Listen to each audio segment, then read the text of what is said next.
Hello दोस्तों, मैं हूं रेखा और आपका स्वागत है देश नीति में। दोस्तों, गौर से देखिए इस फोटो को।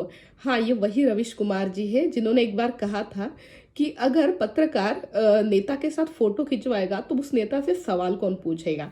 और आज वही रवीश कुमार जी राहुल गांधी के साथ भारत जोड़ो यात्रा में शामिल हो चुके हैं। खैर, ये उनका व्यक्तिगत निर्णय है, बट इस पर से लोग उनका काफी ज्यादा जम के ट्रोल कर रहे हैं सोशल मीडिया पे कि आपने बिल्कुल भूतकाल में जो बातें कही थी, आज बिल्कुल उसके विपरीत आपका जो आचरण हो रहा है कि आपने ही कहा था कि किस तरीके से पत्रकार को न्यूट्रल होना चाहिए, राजनेता को सवाल कौन पूछेगा अगर उनके साथ फोटो खिंचवाए तो। और आज आप खुद ही एक राजनेता के साथ या उनकी यात्रा में सहभागी हो रहे हैं। तो खैर, यहाँ पे ये भी बात है कि रवीश कुमार जी ने हाल ही में रिजाइन दे दिया है एनडीटीवी, जिसमें उन्होंने 27 साल तक काम किया उस समूह में।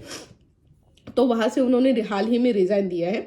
उस पर भी एक तरीके से देश भर में काफी बवाल मचा रहा कि रवीश कुमार जी ने रिजाइन कर दिया, अब आगे उनका क्या प्लान होगा।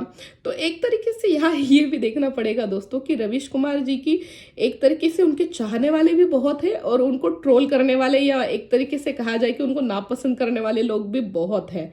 तो एक ये होता है कि आपने पहले क्या क्या बातें कही है उसको तो लोग फिर दिखाते हैं ना। सोशल मीडिया का जमाना है, आपने 2-3 साल पहले या बिल्कुल उससे भी पहले कोई बात कही होगी और आज आप उसके विपरीत आचरण कर रहे हैं, तो लोग बिल्कुल वो बात सामने लेके आएंगे कि देखिए आपने पहले क्या कहा था और आज आप क्या कर रहे हैं। तो इसी तरीके का कुछ हो गया है। खैर, बात यह अलग है कि भारत जोड़ो यात्रा में राहुल गांधी जी के साथ बहुत सारी हस्तियां शामिल हुई, जिनका एक बिल्कुल एक जिस तरीके के समान विचार रखते हो, जैसे कमल हसन हो गए, स्वरा भास्कर हो गए, रघुराम राजन हो गए।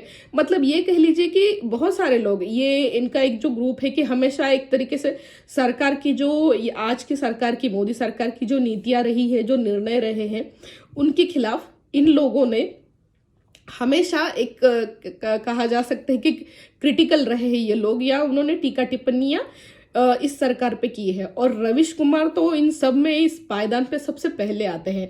जिस तरीके का आज तक का उनका सफर है एनडीटीवी में, तो उसमें ये देखा गया है कि मोदी सरकार की नीतियों को, वो नीतियां या जो भी निर्णय रहे हैं उनको लेके वो बहुत ही क्रिटिकल रहे हैं। सरकार की हर नीति पे उन्होंने सवाल उठाए हैं और एक तरीके से उनको मोदी विरोधी प्रमुख चेहरा भी माना जाता है।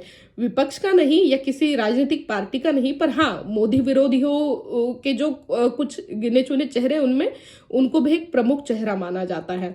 अब जब वो राहुल गांधी जी के साथ भारत जोड़ो यात्रा में शामिल हो गए हैं, तो ये भी एक तरीके से लोग इस पे भी सवाल पूछ रहे हैं कि आगे की उनकी क्या राह होगी। क्या वो राजनीति में जाएंगे?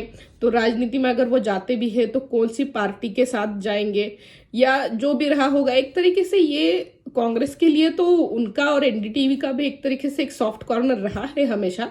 पर देखना ये होगा कि वो पहले तो राजनीति में जाते हैं क्या, या फिर जो भी है अपनी स्वतंत्र पत्रकारिता करते हैं, क्योंकि हाल ही में उन्होंने अपनी जॉब से भी रिजाइन कर दिया है।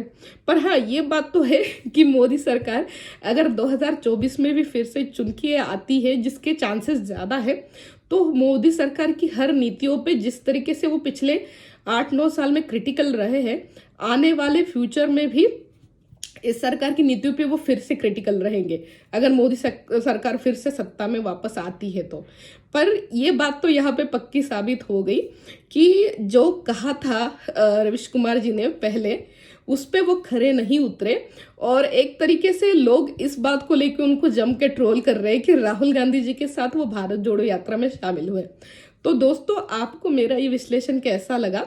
मेरे इस चैनल को, मेरे इस वीडियो को ज़्यादा से ज़्यादा शेयर करिए, मेरे चैनल को सब्सक्राइब करिए। Thank you so much.